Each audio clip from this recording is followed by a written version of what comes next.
Hey there, everybody. Season 3.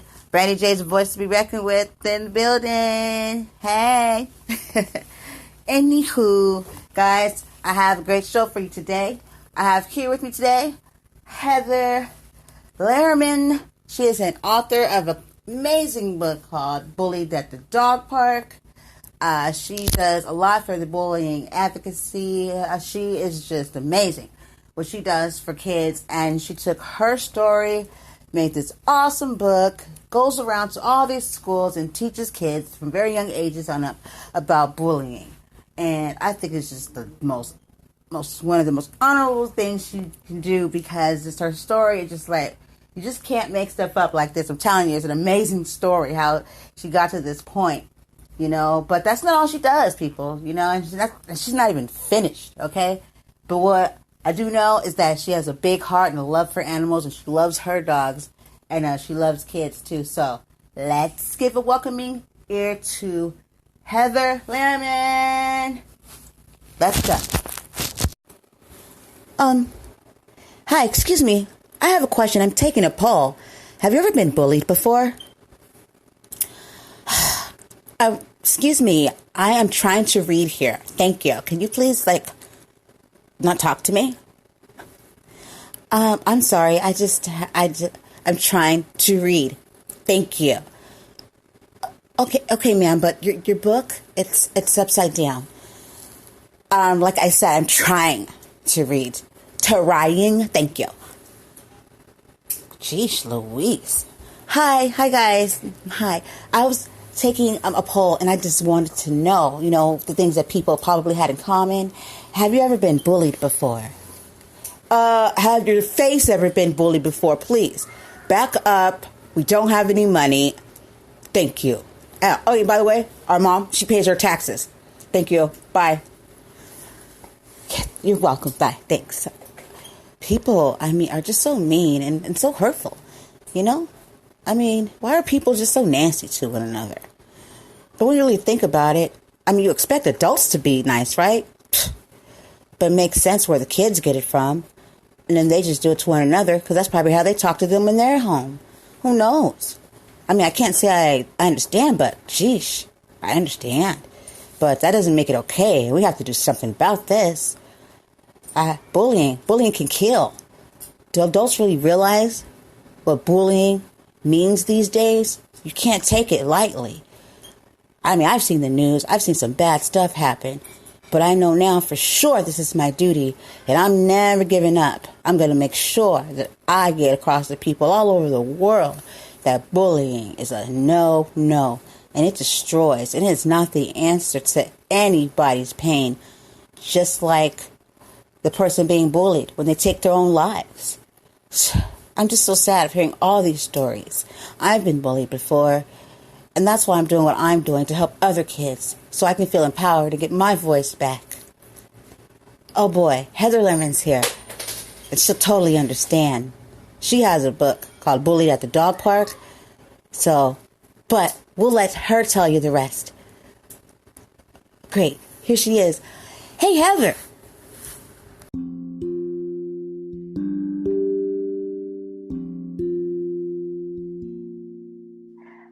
Hey everybody, welcome to the show. Your host, Brandy Joy, a voice to be reckoned with. Today I have with me Heather Lehrman.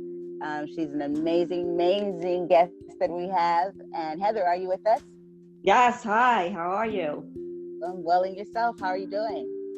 Good. Just coming out of the holiday season. Now I need a vacation. Yes. The holidays are like work now. You have no idea. Heather, what was that? Go ahead. No, I had 6 dogs that I was pet sitting throughout the 2 weeks, so it was very tiring. That sounds like a good time. Well, I love animals, so I'm just like, yeah, it's just be like busy and tiring. It'll be a good day for me. I love my dog. Speaking of six dogs, Heather, that's awesome. Could you go ahead and let my guests know possibly why you're amongst 6 dogs, who you are and what you do? Yeah, so I do a lot of things. I do own a dog walking and pet sitting company. And so I do work with a lot of dogs. And I have my clientele that always wants to come hang out at my house, especially when they're all away on their vacations. So I get them whenever their kids basically are off from school. So yeah, I had a full house over these past 2 weeks. And my Boston Terrier Herbie, since he was a baby, I literally trademarked his face and made a logo out of him because I knew there was something very special about him. And we've actually done a couple of commercials together. And he is the face of my children's book called Bullied at the Dog Park, which I also turned into a short film that has just been in a few children's film festivals, and it just won a bunch of awards at one. So exciting stuff going on, and it's all about my doggy Herbie. Wow, that's so cool. It's so cool. I think what you do is amazing, and I'm a little bit jealous. Wow. Heather, could you tell us how did you start, because how did you start, doing what you do with animals? Believe it or not, it was actually a company that the owner decided to franchise out the company. Basically, you would get a bunch of towns in the territory. And I was working in Manhattan at the time because I live out in Long Island, so it's about 45 minutes into the city. And I was actually working for a company, and I just got my puppy, Herbie, at the time. So this is actually going to be almost 9 years ago, and Herbie's turning 9 in 2 weeks. So he was literally 9 weeks old, and I needed to I never even heard of like dog walkers coming into your place. So I was a little nervous about it, but I knew he needed to be cared for a couple times a day while I was working long hours. And I found this company, and she was like, oh, at the time I lived in a complex, co-op complex. And she said, oh yeah, we have tons of clients in there. And it made you feel good because she had pictures of all the dogs, and she was able to show me neighbors of mine that used the company. And I just loved everything about the company. And my company in the city was a biotech company that I was working for. And they had a 3-year lease in a hospital in New York called Bellevue. You probably might have heard of it. Yes, it sounds familiar. Yeah, it's very, they use Bellevue. Was a big for a mental hospital. It still does, but it's the only hospital, I believe, going totally off track here, that has a prison upstairs.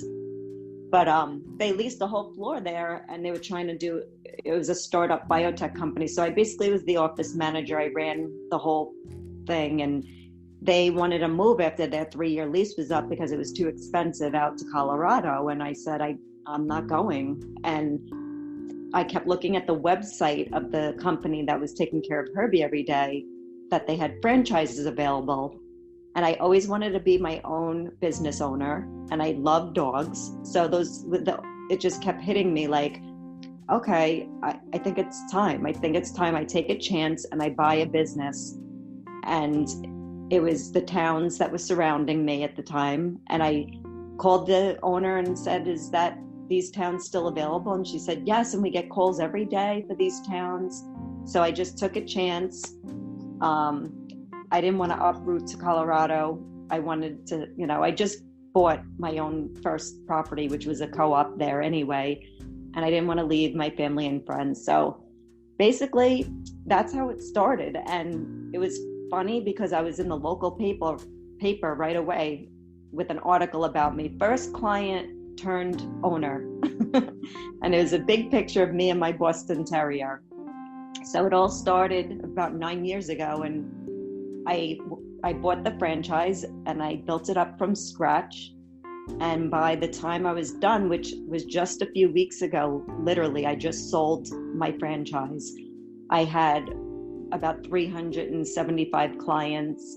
I had 7-8 staff members at all times, so I ran a big business, and I decided to pursue my big passion. So I sold that just recently, but I have my own pet sitting company called Smushies, which is a nickname for the dogs like my Boston Terrier and a Pug and a Bulldog, Shih Tzu, where they have the little squished in nose. And I like to use the word Smushies for them. So everything basically happens during all this time that I was doing all these, the work for growing my business. I remember the franchisor asked me, give me a good marketing idea that you could bring to the company. And I said, well, I was looking up Boston Terrier, they have all these meetup groups, and I found a big Boston Terrier meetup group in Manhattan, but that's too far, and you have to take a train, so you really can't bring a dog on a train unless they're like anything else, like a service dog. So I said, you know what? I was looking on Long Island, but there's not many people have a Boston Terrier on Long Island. So I said, I'm just going to call it the Long Island Smush Face Group, and it'll be Boston Terriers, Pugs, French Bulldogs, Shih Tzus, Pekingese, all the dogs that are under 30 pounds that have a little smushed in nose. So then that became really, really popular, my group. So I had meetups where I dressed them up, and they came and dressed up in Halloween costumes. We had Halloween parties. We had Doggy Bowl for the Super Bowl. I had big brand companies like Petco let me do them indoors when it was cold out. And we were on local TV a lot. And I was like, wow, it's so funny. I'm in the newspaper and I'm on TV all because of dogs, because I never was before in my life. So these dogs, everything to do with the Smush Face Group, everyone loved it. They just thought it was the most adorable thing in the world. So that led to that name called Herbie and the Smushies. So I got the idea for the book. Herbie and the Smushies was always in the back of my mind, but that was already a real thing going on. But then Herbie, as a puppy, I took him to a private little dog park, and he was bullied by another dog. He was bullied at the dog park. So basically, I just had that title in my head, and I was thinking about it. I thought about how he got bullied, but not only that, the adults that were involved with the bully dog, I call him, is the name in the book. He's the bully dog. But the couple that basically their dog hurt Herbie, they kind of try to bully me too. And I was like, wow, bullying's happening to dogs, to kids, to humans. So it's everything. It's everywhere. Yeah, everywhere.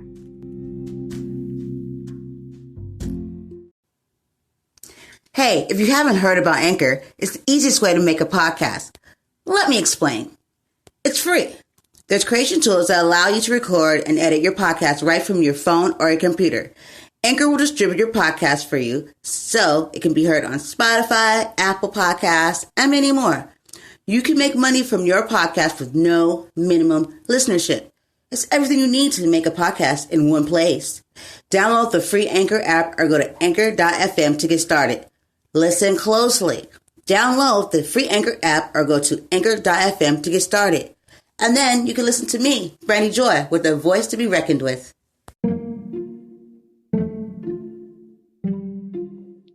But I took the two things because I thought, well, if I want to make the book a series, the main title's Herbie and the Smushies, but the first book and only book right now is called Bullied at the Dog Park, because it's so timely, and bullying will never go anywhere, unfortunately. True. And I wanted to teach kids in a fun way. They have all these bullying programs now at schools, and they just have to be taught in a very fun way at a very young age. So that's what I target. And they really enjoy it because I'll read the book on a big screen and the illustrations of the dogs, they love it. Sometimes they'll yell out, "I have a dog like that," and they love the characters. And then they always end up saying, "Is Herbie coming?" They all want to meet Herbie. I brought him to one school once, but it was just way too much for him. They made me bring him to each classroom one at a time, and then all the kids would pet him at the same time. It just was so much on him. It was just too overwhelming. So I say, I'll show you pictures of him and a little video, but I can't bring him to the schools. It's just way too much. Yeah, totally. I get it. Yeah, we've had stuff like that. I work at a school when the animals come and the kids can get they don't understand the animals, can get stressed, and that's a lot on them. So we usually prepare them, and I appreciate how they do it, and they have the kids to maybe like one at a time, and let them know we can't all put them at the same time, and you have to. So yeah. Yeah, they tried, but it was just such a humongous school. It was literally like 20, 30 classrooms, and it was just getting late to him. Yeah, it was just too much. He was exhausted. But it's fun. I love doing assemblies at schools with the book. I put it on a big projector, and afterwards I say, "Who wants to see pictures of which is perfect because I had the real group." So I always say after I was done reading the book, "Who wants to see pictures of the real Herbie and the Smushies?" And they're like, "Yay!" And then I show them photos of these real dogs that look like the same dogs in the book in their Halloween costumes, and they love that.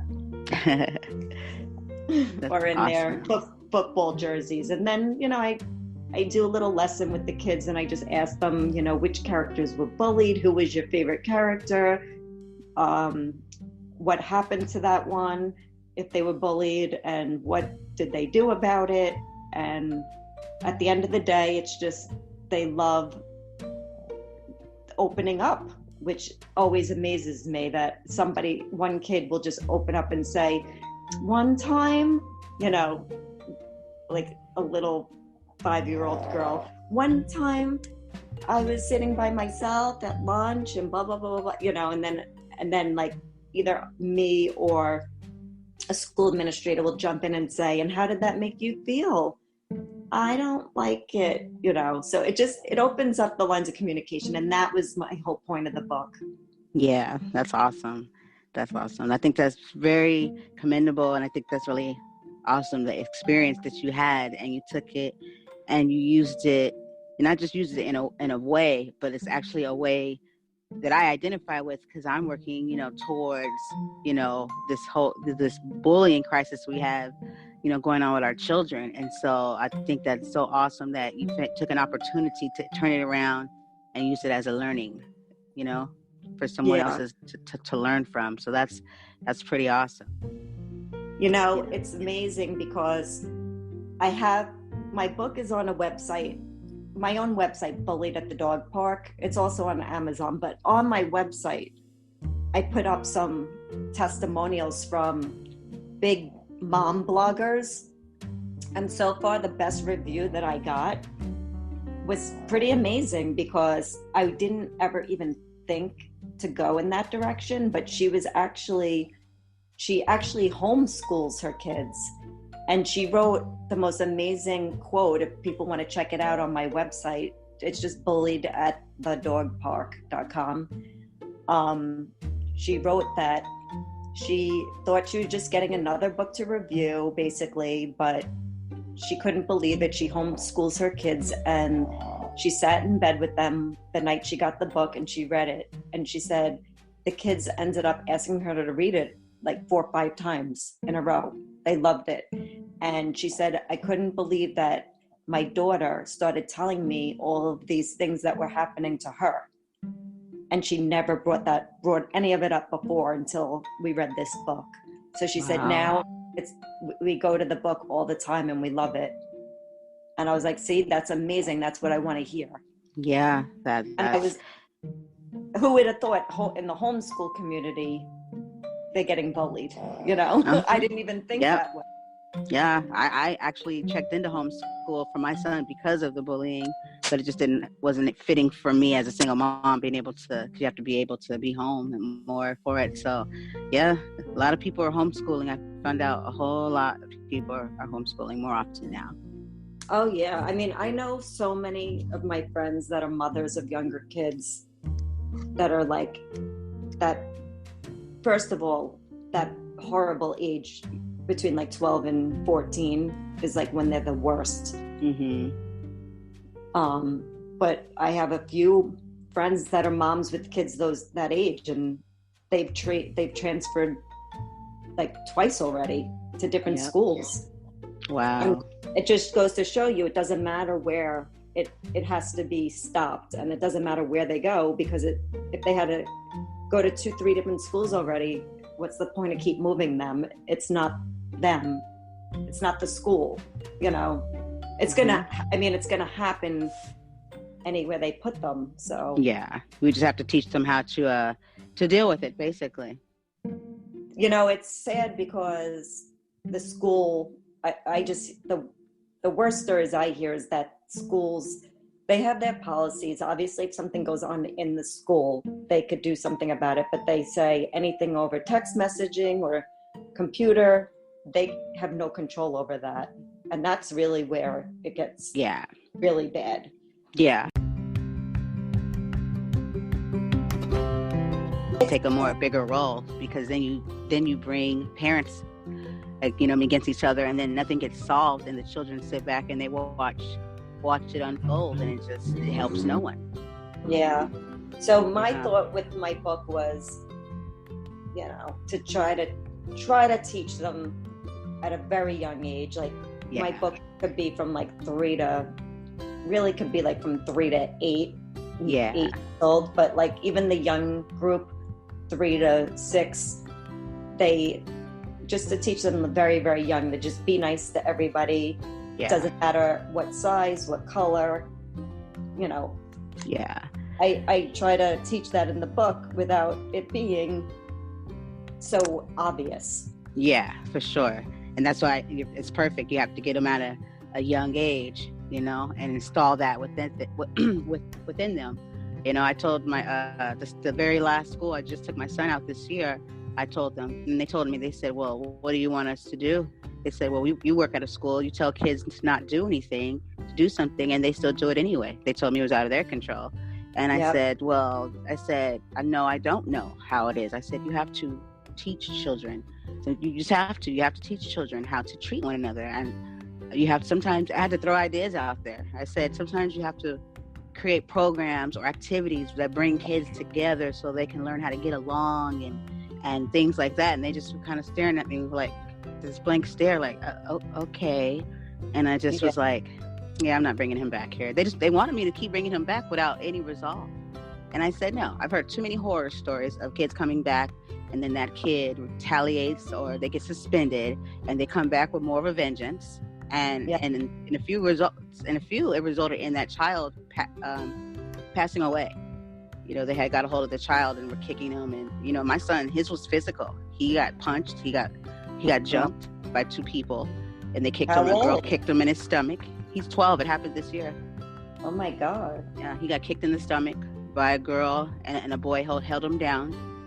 And at that point, that should have been the first and the last.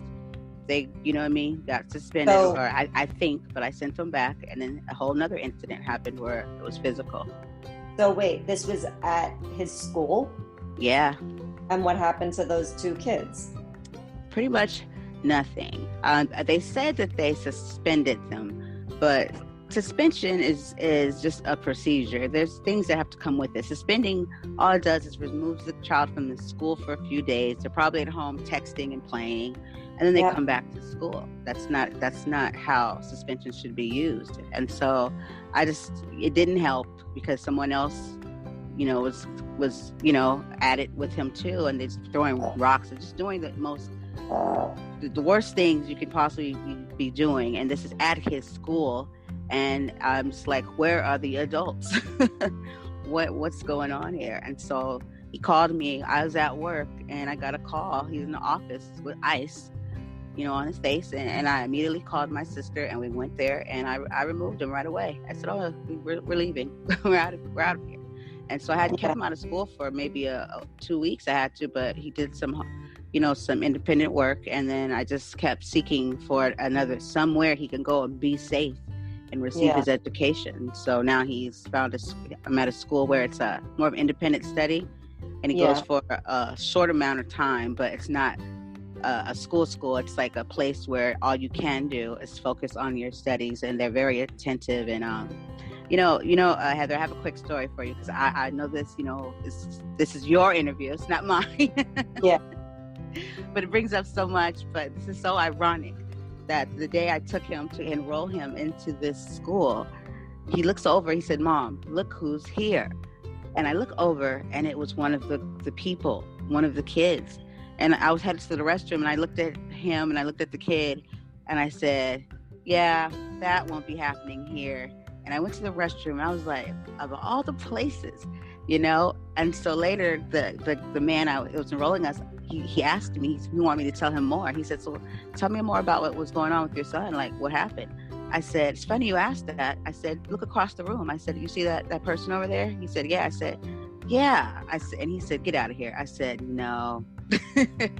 And so he immediately just addressed that and made sure that there would be no interference, that they had different schedules, and they're very attentive to it. But isn't that crazy? At all the places, the kid ends up there too. I would have been like, that's funny, ironically funny, but just that the fact that the parents thought of the same thing as you, to put the kid in that type of setting. Yeah, I think what happened with that, because it had been some weeks before I even got him in that school, I think that school might have put that person out because of too many complaints. Because I was told that person that wasn't their first. They were a constant. They were known for that, and they wouldn't do anything about the kid. And I think they started probably to get a little bit of backlash, or probably had to hurry up and do something, and they let that student go. But that's where their parents ended up finding them. So that's crazy. Yeah, that is crazy. Yeah. Well, so far I'm just doing, young kids where I guess I'm not hearing I'm hearing the major horror stories, like I said, from my friends who have kids that are a little bit older, like your son's age. Mm-hmm. It like that, even between like 10 and 13, 14, it starts even younger now, but that like 12-year-old mark is like it's weird. It's just crazy. Like, it's always like around 12 years old I hear all the horrible things happening, but I'm targeting the younger kids where they're still innocent enough. Mm-hmm. Yeah, for sure. You have to, because I've seen a lot of nasty I've seen it, in my face with starting from kindergarten with it happening already, and I don't know, but I know that they're starting to have it to where kids go to school all together from kindergarten to all the way up to 12th grade. I didn't have that experience. I went from kinder to 6th. The next school was 7th to 9th, and the next school was 10th to 12th. But now they're all together. And I'm wondering if that plays a part in it. I don't.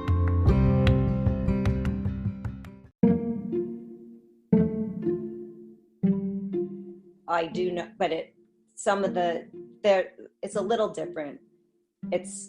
I was exactly the exact same thing, K through 6, but now it's K through 5, 6th, 7th, and 8th, and then 9th, 9th on, Yeah. I think each grade should stay with themselves. I think you should grow up with and when you're in high school should be high school, and I just don't think it's a good idea.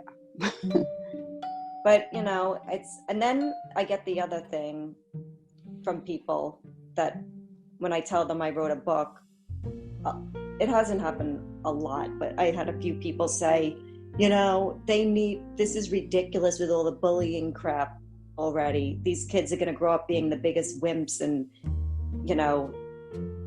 they need to grow up the way we did, where we just took it, and they're trying to make it like there's too much about it and that they're not letting kids know what reality is by having someone be mean to them. And I just say to them, well, you know, they're not protected 100% of the time everywhere they go all the time, but they can be at school. I mean, come on. Yeah. School, they should be having fun in their classes, learning in their classes, having fun in the classes that are fun classes, art, gym, music, whatever. And then, you know, be able to enjoy their childhood. Yeah. And then too, you have to look at it back then, or when they say that they need to grow up the way we grew up, it was so different then. We didn't have all this technology and cyberbullying, and kids weren't cutting themselves and taking their lives. So when it comes to that, it's a whole different field now. It's not the same anymore. Oh, I know. Well, when there's websites of kids say, you know, there's websites that kids go on to kill, you know, how to commit suicide, or they convince each other to kill themselves. I mean, that was something we never even heard of when we were kids. No. We never heard or saw anything like that. I mean, the only bullying really was on the phone. Like, I remember we would just, you know, we would be mean and something stupid with where I was able to, you could get two people on the phone when we got call waiting for the first time, and we were able to have like two friends on the phone, and we'd basically make one friend talk about the other friend, and then have them be like, "Hi, I'm on the line. How dare you talk to me like that?" And that was like I remember the biggest form, the biggest form of bullying.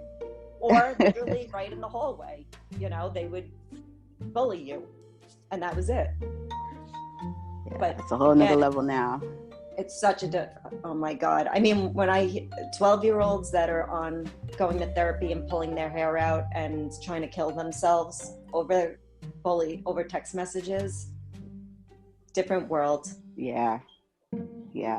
And that's why it's so important for parents and whoever, administrators, teachers, everybody, to make sure that they have these conversations with children and let, you know, we have to prepare our children and build them. You know, I always tell the kids, just because someone says it doesn't make it true. And I know that it's still hard because kids, that's their world. Everything matters. You know, everything's so sensitive, and I wouldn't want to be a kid all over again. I used to think I did, but it's tough. They do have so much to do with, you know? Well, we're grown-ups now, and it still happens, right? Yeah.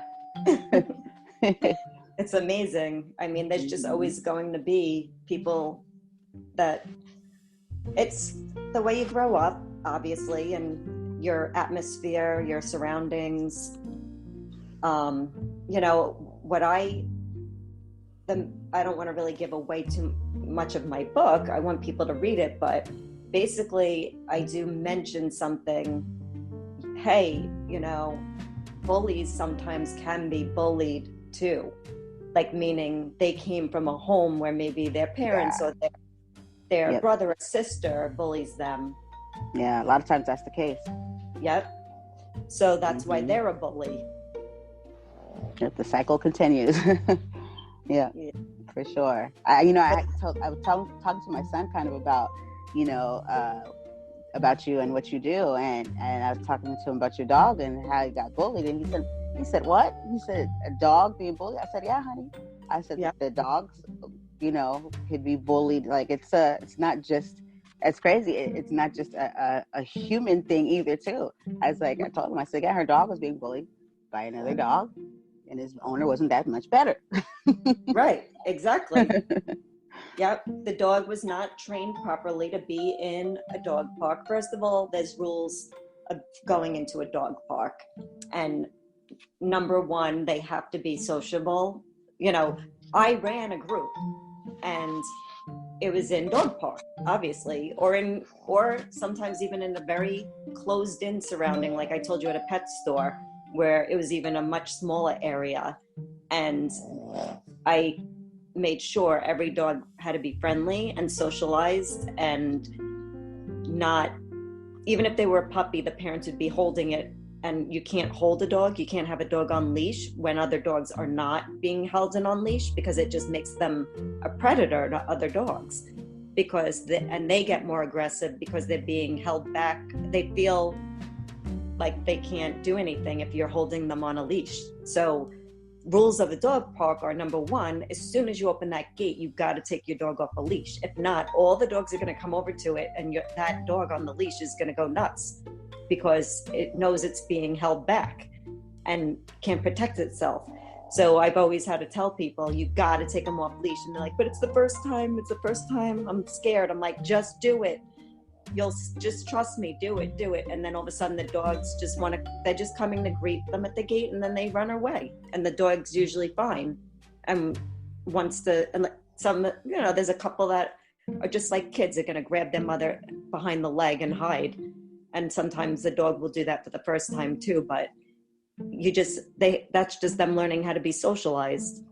But they have to be off leash, they have to be socialized, and they have to get along with other dogs. You can't throw in your aggressive dog into a dog park. You just can't. But there's a lot of people that do that too, and you know what? They're just like, the owners are worse. And there's some dog parks around here that we all talk about and say, I'll never go there, because the owners are so unruly that they don't care if their dog is beating up another dog. They just look the other way, and they talk to the other bully owners in there. Wow. They're the ones that will have like the dogs that are more aggressive, and they don't care because they play with each other. That is so crazy. I remember bringing Herbie, and he's just a little guy. He's 20 pounds. And as a puppy, he was only like 12 pounds at the time when I took him for the first time. And I remember a boxer standing over him, literally, like he was underneath his whole body, and he would not let him move. And I was petrified. My dog was petrified, and the owner wouldn't take the dog away. And it was just a nightmare, and it's the same thing. That's my baby. He's my baby. And it's like, don't mess with my baby. Like, get your dog away from him. But, people have to read the signs. They're right there. If, you shouldn't go in there if you can't follow the rules. The sign says what you need to be able to have your dog do or not do. And it says no aggressive dogs. But then again, last statement always is, it's a dog park, so it's your own discretion, because there's no one there watching. There's no one that runs a dog park. There's no security guard in there, so it is, at your own risk. Enter at your own risk. Yeah. But you would think that, people would be able to, we be adults enough, since we are, to be able to respect that. And the same things we teach children. And it baffles me that adults, we just sometimes can't get it either.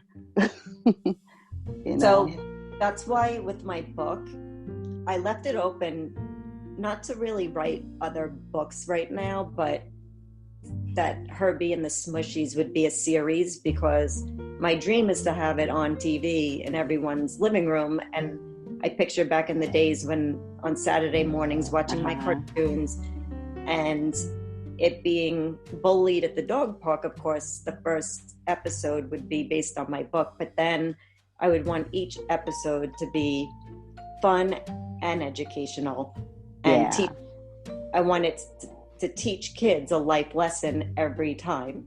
Yeah, so, have just different stories to it, like different messages. Yeah, it's awesome, because I'm picturing, as you talk to me about this in my head, I'm kind of like that. I don't know if it's the creative part, but I'm seeing different dogs and scenes as you're telling me about it. I see like a show. I can see it. Wait till you get the book.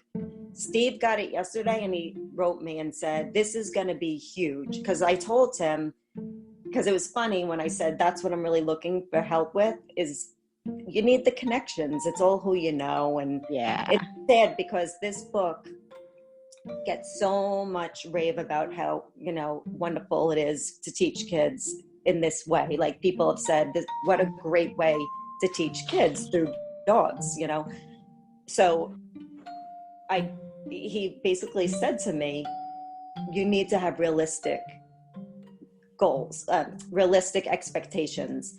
And I said, I do.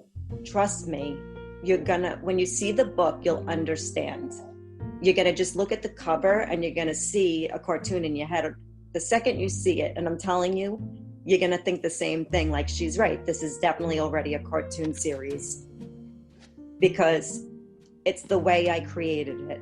And I'm like you, everything, I create everything. Like, when the franchisor was amazed when I came up with that, and I said, well, I'm going to start a group called the Long Island Smush Face Group, and then it became so huge she couldn't believe it, because I'm like that too. I'm very creative, and I'm not a seller. Like, I'm not a type of person that would have to, I could never be a salesperson, but I could talk about anything that I'm passionate about and believe in, and this is it. And I told Steve, I'm telling you, this isn't a pipe dream.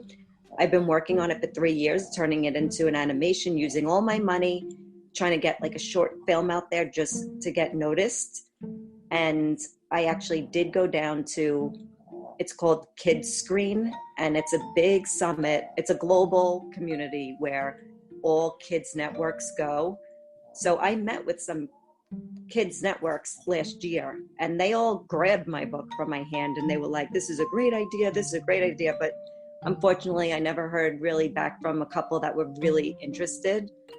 So it's just getting your foot in the door and who you know. But I just know when it's in my bones, like I could feel it, that I know it's meant to be a cartoon, or even just a movie, even just the one movie topic, Bullied at the Dog Park. Yeah. And so I love the title. It's so catchy. It's bully. I love it. Yeah. People like, bullied at the dog park? I'm like, so they're like, it's about dogs being bullied? I'm like, well, it's really, it starts out that way, but you have to read it to understand that I use the dogs to teach kids about bullying. And I'm like, once you read it, you understand. It's hard to explain, but I make it where it's really a children's book. But yeah, it starts with her being bullied at the dog park. And you could even go on Amazon.com or my website, Bullied at the Dog Park, just to see all the whole synopsis. But it basically says it. So I'm not really giving anything away, but it says, Herbie gets bullied at the dog park, and then he doesn't understand why. And he goes on a journey to find out why. And he meets all these new friends that have all been bullied in some way or another. And they form a bond, and they end up all becoming friends because they have something in common. Yeah. That's so awesome. I'm going to check my box today.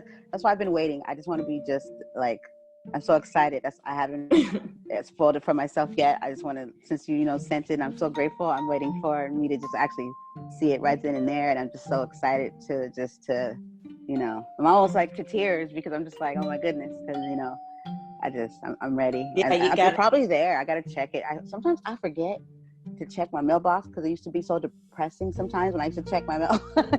Yeah. Well, it's funny because he texted me last night and he goes, I got your beautiful book. Thank you. And I was like, oh, it came early. Because like I said, the last time I looked was like 2 days ago. It still said it was shooting for Tuesday for both of you, because you're both in California. So it did come early, which normally does happen with the mail. Even if they tell me a week, it's usually 3-4 days. So I was hoping you'd definitely get it by today. If he got it yesterday, I might have it there. Yeah, but you'll see, just like him. I said, Steve, it's not, believe me, these are not pipe dream like expectations where I'm like, I want to be a big huge star, I'm gonna be a big movie star without any work or anything. It's my passion's gone into this book and this film for 3 years, and I've gone and met with people, and I talk to everyone I can, but sometimes, unfortunately, it's just being introduced to the right person, and we all know it's all who you know. And I said, and then when he wrote that last night, I was so excited. He took a picture of it and texted it to me and said, this is going to be huge. Yeah. So he's excited about it. Yeah. And you had the right person has it too. So, all those years when people weren't, looking towards it, it could have been for this moment. It wasn't that time. It wasn't for them. It was for this time right here, the right person. Yeah. I mean, my dream is to just, I wrote out a bunch of, I wrote out some, it's called having a pitch Bible, which is basically your pitch deck to pitch it to networks and streaming services and stuff. So basically, you know, you do your research, and I did I did everything I had to do. So I worked on it for about a month, the whole pitch deck, and I wrote out a bunch of episode scenarios, and they're endless with me, which is great, because that's where the 9 years of being in the dog business comes in, because I could think of so many different scenarios, because my book is also a little bit about dog caring for animals too. It throws in a little bit of dog care as well as it teaching about bullying. So each episode, whatever the life lesson is, I want to also throw in real life lessons, you know, Yeah. besides the one topic that the show's going to be about. Oh, and at the end of each episode, Herbie comes out at the end and basically recaps, looks at the TV screen at his audience and recaps what the kids learned. Awesome. That is so cool. It's just, you know, everyone who sees it, but they just aren't the person who could get it to where it needs to be. They all say it's just great concept, great idea. It's like definitely meant to happen. So yes, for sure. I'm just hoping this is the year 2020. I feel it. I think it is, Heather. 2020 vision. That's what I keep telling people. That 2020 vision.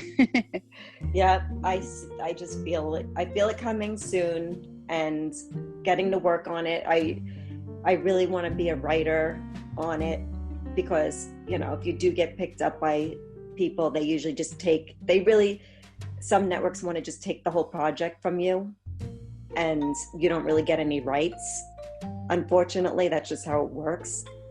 Because they're going to spend all the money on, especially animation is so expensive. But I'm going to, you know, I want to be on the writing team because it's my baby. Yeah, for sure. That's amazing. That's like, I'm just so excited. Yeah, for sure. I'm excited because I want to be able to read it to the kids too, and so, you know, and doing the show with you and connecting the book, you know what I mean? It's like I'm very honored to be able to do that with you. So thank you so much for sharing. I'm excited for you to read the book to the kids and tell me some feedback. Even if I would love it if you could, even if, you know, you hear a few things from some of the kids, if you could write them down and let me know. Because I always want feedback. I love hearing what the feedback is. For sure. Like I was telling you yesterday, how, you know, the biggest takeaway I get usually is a kid at the end of the assembly. I'll say, so what'd you learn? And they'll say, be nice to everyone, because that's something that I really, really drill in their heads from the book, and don't leave anyone out. And it's not just the book. I'm sorry. I do a little lesson with it too. And it starts with, I write the word bullying straight down, you know, like BULLYING. And then I have a little lesson next to each letter. So I have it like capital B for bullying, be nice to everyone. And then like the U is be an upstander, like stand up for your friend. If your friend is too afraid to say anything, you need to say something. Yeah. That's so amazing. Yeah, I really like that too, because there's the reading and then there's the lesson that comes with it, and so I think that's like very amazing that you have that set up that way. Yeah, I mean, I do that, and then I also, which I think schools have to do, is have consequences, and I go over that you know, about, I took it from one of my friends who's a teacher, she gave me this sheet that basically had all these things about consequences. And I'm like, it has something on there about all the technology use of bullying and how there's consequences and you could ruin your lives, by writing the wrong thing, posting the wrong thing. Yep. Like these kids these days, they have no idea with what they're posting, how it can destroy. Yeah. Yeah. I mean, the fact that every job now looks at your social media. Yeah. So even I don't even know if I told you this, but I've been doing some stand-up comedy also. That's another thing that I said I wanted to do. Something I always wanted to do. So I started to do it. And basically, I just totally forgot what I was going to say. What were we just saying? You're telling me about the stand-up comedy part, and you were talking about how the kids don't, they put stuff online. They don't know what they're doing. Oh, yeah. So one of my jokes is, to you millennials out there that are in the crowd, like at that moment, just know that everything is, you can't delete anything, nothing.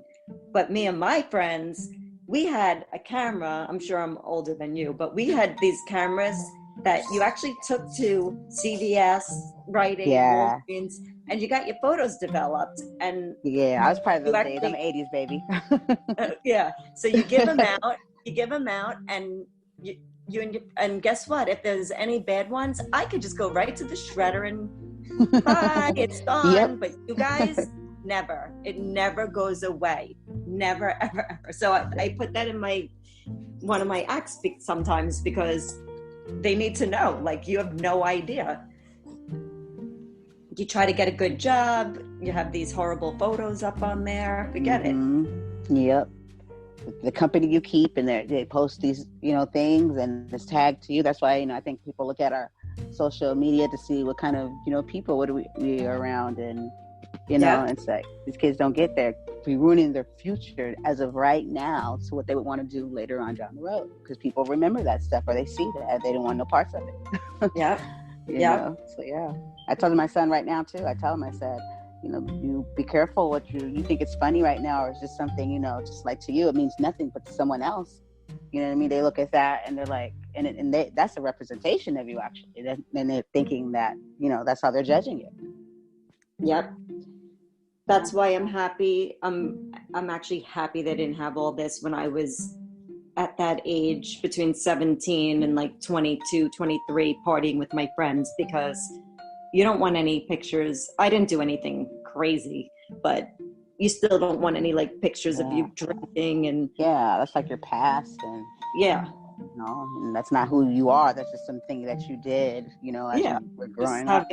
Having fun with my friends and going out and stuff. There was probably nothing that would have not gotten me a job or something like that, but you just never even know who is taking pictures. Nowadays, forget it. Yeah. You're on camera everywhere you go. Yep. Exactly. And you wouldn't even have a clue. You know what I mean? That you are. I know. The sad thing is that, it goes the other way with us too, where, I also do some acting and other things too. Like, I want to do more acting this year because, like I said, I did own that business for a long time. So I couldn't really ever just leave where I live in my area, because when you own the business and it's a service business, if a dog walker, almost every day, a dog walker would call out, cancel, I have an emergency, I can't do a walk, you have to be there and cover. So I was under a lot of stress all these years. And I have to tell you, it's been really nice just like laying around for a while. I bet. But I'm also the type that can't just relax. You gotta be doing something. Yeah. My head, like you said, if you're a creative type, your head is going. Like, I'm like, all right, I'm going to reach out to a bunch of talent agencies. I got to get my resume updated. I got to get my photo gallery updated. So I've been A lot of doing people don't get it. Yes, I totally get it. Some people don't get that. Oh yeah, you have to. I mean, a creative mind never stops. Never stops. Yeah. Do you have nice handwriting or bad handwriting? Some people say mine's is nice. I think it all depends on what I'm doing, because I do have like this worst handwriting part of me, and then it's like what how can I even possibly create this? But then I have a nice way of writing, and that's when I'm actually like I'm purposely. Yeah, because So I mine's would say, so bad at this point but it was funny because I looked something up about it and it said the most creative people have bad handwriting. I was like, okay, woohoo, win. I'm that like, makes I sense don't feel then. bad anymore. That makes a lot of sense then, because sometimes I'm like, how is it even possible that I can write like this Because bad? doctors have the worst handwriting. It's when you have to write so fast and a lot at one time, but fast. Yeah. It's I'm I just don't trying to have get it down. I don't have, I guess, so basically it's just not pretty handwriting, but it's legible. I have legible handwriting. It's just not pretty. It's, it's, I don't handwrite anymore. It's amazing. I mean, just everything's on your computer. Yeah. I started doing the one where Lose you it. can talk to text Yeah. or something. And so like I started doing that. I had to try to do a fundraiser where I could talk to, trying to explain like what it was about. And I was just like, oh my gosh. And so I just started talking into the phone, and it was like doing it for me. I was like, oh, this is awesome. But then I had to go back and like I fix know. stuff because, I say it one way and it hears it another way. Believe me, I thought that was going to save me with driving and doing the talk to text if I had to talk well. But then I'm looking at some of the crazy words that were coming out, and I would literally have to still pull over to change the verb, because it looked stupid or horrible, So I was like, well, this really isn't worth it, because if I have to pull over to do a text anyway, or change the text that it's auto-correcting, forget it. What's the point? But look at how lazy it made us. I know, right? When I have to write out anything, I'm like, my hand hurts because I'm just used to typing. Yeah, and you're like, oh, this is gonna take forever, and your creative mind is going so fast where you want it just to appear and you want to add more to it. And so I totally get it. I woke up at like 12 this morning.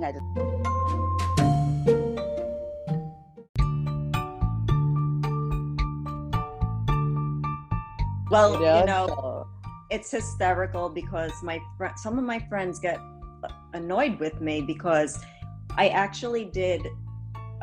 Me and my husband and another couple went to Punta Cana last year for vacation, and me and my girlfriend went and did a couples massage, not a couples massage, but like together. Like we went in the room, me and my husband did it one time, and then we did another massage before we left. So we're like, let's do the girls in one room and the guys in another room. Nothing weird, but might sound weird, but it wasn't weird because it was a whole thing, a whole spa where you go into a room and do a mud bath and, all different things, like a hydro pool. So it was just like, kind of like, let's do it as like a girls' day, and they were going to do it as a guys' thing to hang out. So anyway, the whole massage, I could not relax because my brain sometimes will just go. So we're coming out of it and we're getting up, and the massage therapist will like, how you feeling? And, we'll be outside with fresh water with cucumber and all that. So my friend is like, oh, feels so good, blah, blah, blah.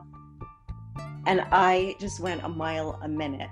And I'm like, I have this whole plan. So my mind went into a business plan during this hour massage. I came up with a whole business plan, and I'm the type of person. So I'll just explain a little bit about it. We have not a timeshare, but it's a special program at Hard Rock hotels where we get like VIP rooms, and you get like better alcohol, like higher level for free. Everything's all inclusive, but we get like a step up by buying this extra package. But we ended up, they always try to get you to upgrade every time you go back. So we were definitely not going to do it. But when we basically like sat down with the guy, because they're like, well, if you sit with us for 90 minutes anyway, we'll give you all this free stuff. So I was thinking about it, the whole massage. And as soon as we got up, she's still like stretching her arms. And I'm like, okay, I'm telling you right now, this is what I'm going to get us. I'm going to get us a presidential suite for tonight. It was our last night there. I'm going to get us a presidential suite. We're going to get this. We're going to get that. We're going to get, I'm going to do this. And I had a whole list. And I'm like, I need a pen and paper because I got to write it all out because we're going back to the guy after this and I'm going to get us all this. And I come out there and her husband's like, they're both Venezuelan, so it's hysterical because they'll be like half Spanish, half English. And he's like, you loco, you're crazy. And I'm like, you'll see. I go, come on, let's go to the room. Now, we didn't have, he's like a Scotch drinker, so Scotch is really expensive, like the high-end Scotch. He didn't have high-end Scotch all week. So we're sitting in the guy's office and I'm like, we're really hungry. Could we have lobster, shrimp, champagne? Hey, Carlos, what do you want? That Scotch? How many years old? You know, it's like $100 bottle, $200 bottle of Scotch.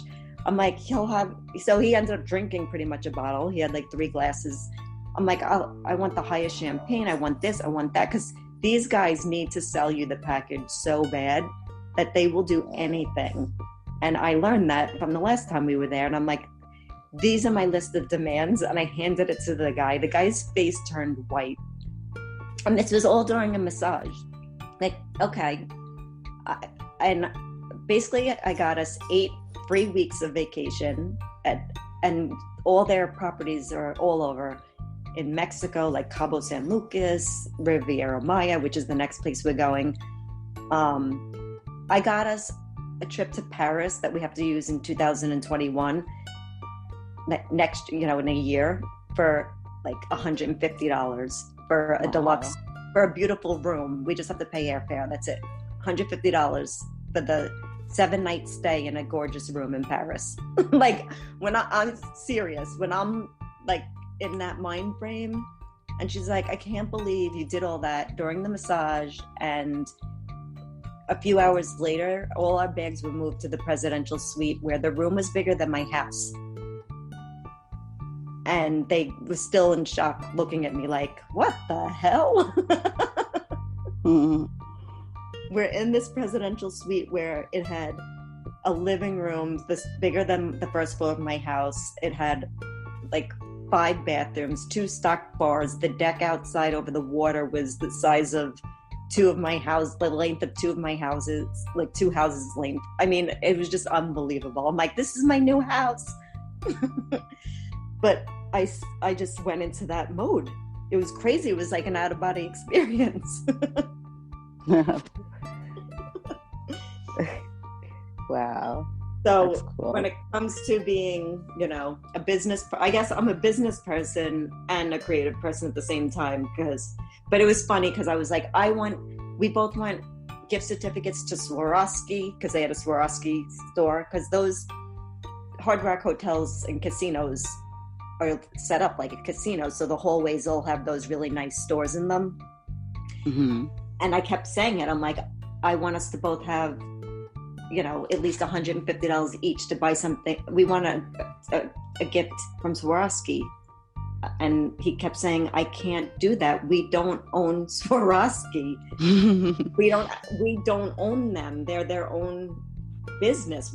I can't physically give you a gift certificate to them. So I'm like, well, give us more store credits for the other store that we do get. There's one store, but it has all cheesy stuff in it. Nothing nice in it, but it had some jewelry, but just their own little stone that they use, kind of like not opal, but some green stone that's their stone of the country or whatever. But they had all their jewelry made out of it, rings and necklaces and stuff. But I was like, well, give us 500 more credits for that store then. Like, I wasn't going to give up. But I was very upset about the Swarovski because I saw like a beautiful set for like $150 that I wanted. But whatever, I got us enough that night. And I'm like, so we're drinking champagne in our presidential suite, just like I said. Oh, that's so funny. Well, you know, that's when you just know, because they just, like, the guy was, it looked like his blood was drained out of him, because we took everything and got him where he basically made nothing off of us.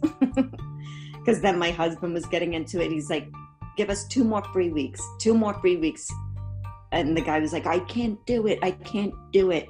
You guys took everything. I'm not making a dime off of this. And he's like, all right, we're walking then. And he's like, all right. So it was, I mean, we weren't doing it to be mean. We were doing it because they took a lot of money from us the first time. And we were, you know, you talk to people and they'll tell you what you could get out of them. And we didn't know the first time. So we're like, all right, if we're going to do this, we ended up buying the upgrade, but we wanted to get a lot for it because it's expensive. Yeah. We weren't bullying them. We were just getting what we deserved out of it. Oh man, that's so funny. But it's like, you know what it is? It's just knowing what you need to know. And then you could do it. It's just being prepared for a negotiation. That's all. But the whole point was that I did it all through a massage. And I didn't relax for 1 second. I didn't even know I was being massaged.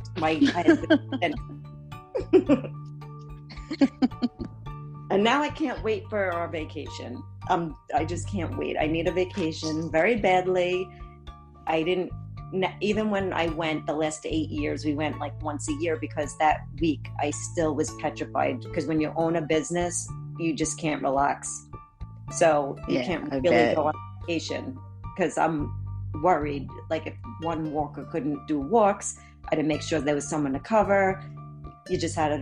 I always had to still check my phone. This year is going to be the first time ever in a long time that I don't have to even check my phone. That's amazing, and you deserve it. Yeah, I mean, it's been a long, hard-working 9 years. Yeah, it's amazing. Sure, you definitely deserve it. It's amazing, just the stress level, how it went down tremendously. But now I have all these new stresses, but they're all good stresses. But it's all these good things up and running. Yeah, that's awesome.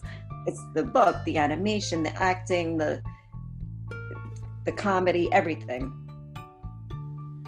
Hey, if you ever need a voiceover, I've been practicing. Yeah, definitely. I always thought about that too. I was like, because sometimes I'll see a star and then I'll find out later on down the road. Like, I used to watch the Rugrats, and I used to love me some Chucky. And then when I found out who did it, I would have never guessed. How cool that is. That you don't. Of course, they don't sound like it, but you still you don't really match that person to that voice. Yeah, and it's funny that now anytime we watch an animated movie, like I have a 14-year-old stepdaughter, so we watched Frozen 2 just a couple of weeks ago, and it's funny that I'm like, that I know I could hear all the actors' voices now. Now that they are, yeah. Huh? Yeah, it's funny. Like, I know who everyone's voices are, and sometimes they're on commercials as voiceovers, and they're big A-list actors, and you're like, who is that? Oh my God, they sound so familiar. And I'll realize, oh my God, some are obvious, but Sofia Vergara is doing a voiceover for like a car commercial, but you don't even realize it. But it's unfortunate because they're the only ones that get all the work. If you notice, all A-listers are on every commercial at this point. Yeah. So it's really hard to get good work because they only want the top 10%, which is the A-listers. But look, how they ever expect to, if they don't give people a chance, they can't be around forever. I know. Somebody else in. They want and that's what I was going to say before about how social media is good and bad for us, our generation, because I could see that when I even put in for any acting jobs, it says must have a big influence following. on your Instagram or whatever you're on. You have to have a big following. It'll even tell you a number sometimes. Must have at least 25,000 followers to apply, even just for a little non-union rinky-dink acting job. So that's why they have the A-listers on, because they think they still have the influence for people to buy something. Like Matthew McConaughey's been doing the Lincoln cars now for years. Yeah. Jennifer Aniston does like 4 different commercials for Avena, for dry eyes, for like all different products. Like people start noticing now she's doing how many products, and it's all A-listers. Yeah. But they do need to give people a chance, because that's how they're on one commercial, then they'll get the following if it's big enough, you know? Exactly. It works both ways. They're gonna, they get, just got to give people a chance. You know what I mean? And like you said, it's all about, definitely the work you put in, but who and, and just got to keep, trying, never giving up, basically, and just. Right. Well, I'm never giving up. I'm never giving up on my book becoming a cartoon or a movie. Please don't. I know I'm not, because I know it's going to happen. I know it is. Sometimes I have very good, strong intuition, and this is something that I'm not like. There's been things that I gave up on where I'm like, it's just not going to happen. But this one I know is. I just know it is. It's hard to explain, but I have strong intuitions about certain things. I'm not saying I'm going to end up being a big actor. Like, there's things I know, and there's things I know won't. Like, I'm not, like, I don't sit there and say, I know I'm going to end up being a big actress, or I'm going to get my big break. But it's about this, it's this cartoon that is going to end up changing, because it's going to change lives. Yeah, significant to you. You created it, and you believe in it, and it's going to change and help. So yeah, for sure. Yep. Yeah. All of a sudden, a kid that's really quiet, sitting at home watching it, is going to turn to their parent and say, the kid in my class did that to me. And they're going to be like, what? Mm-hmm. What do you mean? And all of a sudden, one kid's life's going to change because they opened up. Yep. And that could change. That could have stopped something in the future. You know how we get to the point where kids are now older and they don't really talk about it, and they take them, they do something detrimental, and that's what it's about. Stopping that before we even get there, and now that mom's more aware, and she's, now she it changed her too. She probably, starts contact, more talking to her children more, and that's amazing. Because the parents need it too. We need to know how to even open up those lines for kids that aren't telling us, so. Exactly. And it could go both ways. It could be where you notice your kid is all about the bully dog that bullies my dog in the beginning, and is like, yeah, beat him up. Right. That's a sign right there too. It's like, wait a minute. Right. Right. You could have your bully kid right there, and you just found out. Exposed. Get him. Yeah, that is so true. It's because you'll get the kid. I noticed that with kids, it strikes me sometimes too in a story, and I'll see different reactions. The kid that's like, yeah, for the bad guy, and then there's the kid that's like, that's not okay, and then it's kind of like, okay, well, I see some signs here, some red flags. Yeah, but you know what? I'm gonna also send you some things about voiceover, because there's some sites that you could join and just do a bunch of different voices, even if you just replicate a commercial, but you could do some voices, and there's some sites that you could just put your recordings on, and casting directors go on them for voiceover. Wow, okay. And you could do even reading books on audiobooks. That's like a big thing for voiceovers. That's cool. I actually thought about doing a podcast for audio, doing like audio, because I like to write stories. Mm-hmm. So I considered that. Yeah. But there's like different types of voiceover. There's audiobooks, there's commercials, there's cartoons, obviously. There's so much. Yeah. But there's some sites that are just for people to pick up voiceover actors. But you just have to have a little demo reel, which you have the setup with a good sound, to have a good audio. So Yeah. But it wouldn't even matter if I sat in my car in the silence and did it on my voice recorder on my phone and did like a few different things in a row, and then you could put like a minute clip up on the site and people go on it, and you could actually go on it and apply for jobs. I just don't know how much it is, but I'll have to look it up. This one that's like the bigger one that everyone goes on. Cool. Okay. I play mommy in my film. Oh. I'm Herbie's mommy, so of course I'm mommy. Yeah, of course. He just looked at me. Yes, I'm mommy. Yes, I'm mommy. Everyone, if you're wondering who the grunting is coming from, we have. You want to introduce him, Heather? Herbie. He just looked at the iPad like, yeah. He's not going to snort right now. He snorts when he's really, really happy, when he has something in his mouth and he's running around, or when he's sleeping, he snores very loud. But this breed snorts.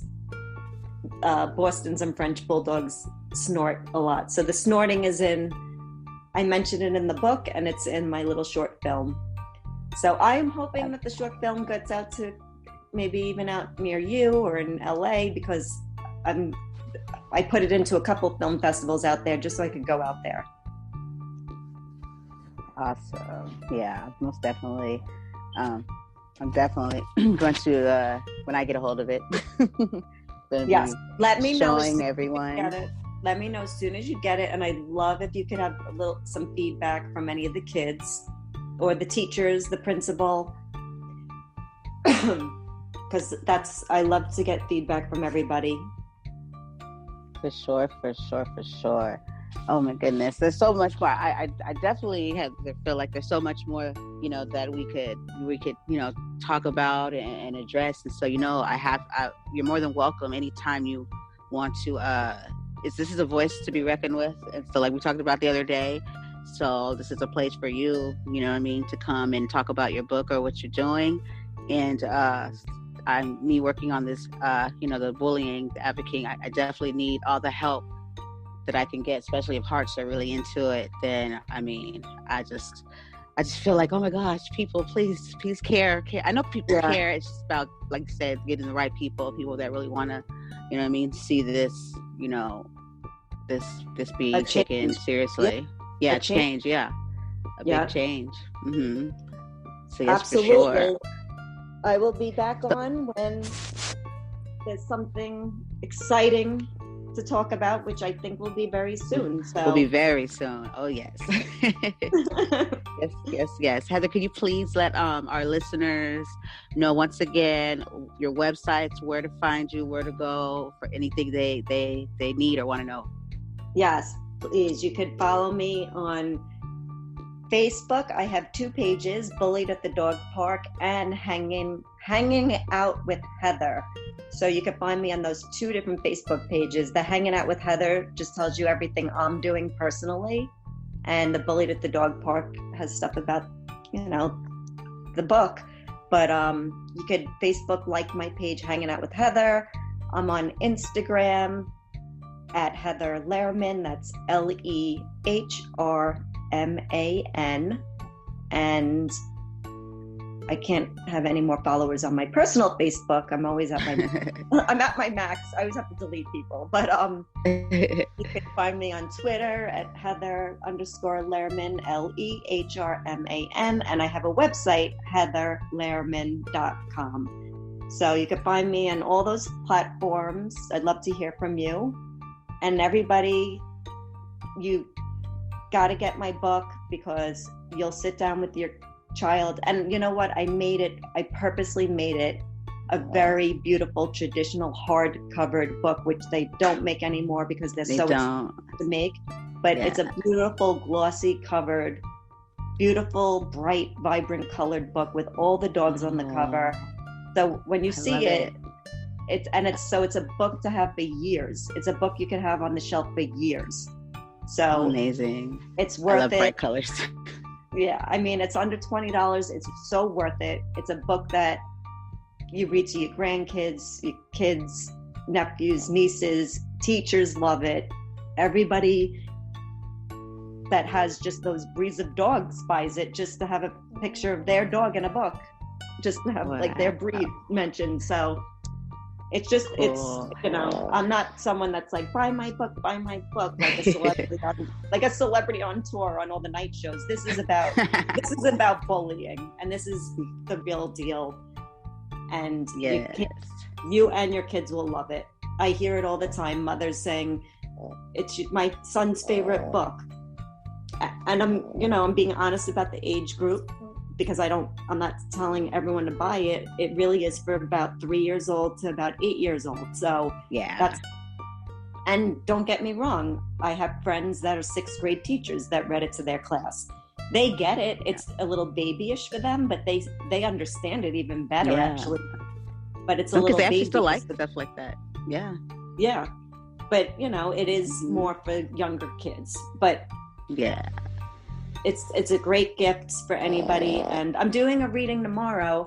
I'm doing a special book reading at a place in Long Island that is having breakfast with princesses. So these little kids get to have breakfast with, I think, Belle and another princess. I don't remember which ones, but I'm going to be dressed as a fairy, and I'm going to do a book signing with my book and take pictures with the kids. And that's what I love to do.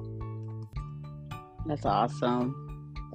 That is awesome. So happy to, to be able to have met you and to be able to just, I feel like we're like friends now.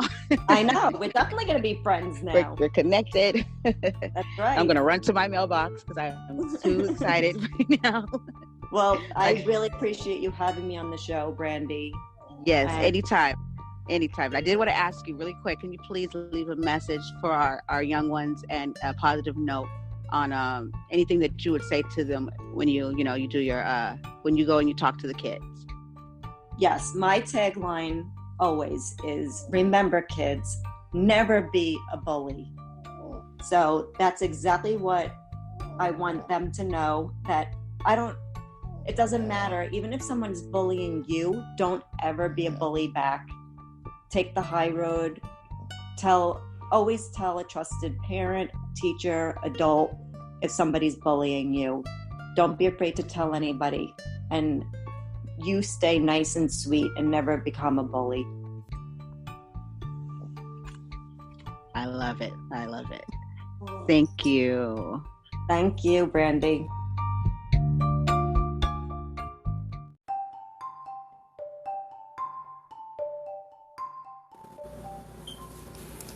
Based on a true story, Bullied at the Dog Park introduces Herbie, a lovable Boston Terrier with a smooshed face and lots of energy. One day, at his favorite park, Herbie is bullied by a larger dog. Sad and upset, Herbie sets out to understand why he was bullied, and along the way meets a lovable collection of dogs, including Bruno, the powerful and polite bulldog, and Jack, the smiling pug, who have also suffered from bullying. The group quickly becomes friends while learning valuable lessons about treating all dogs and people with respect and the importance of simple kindness.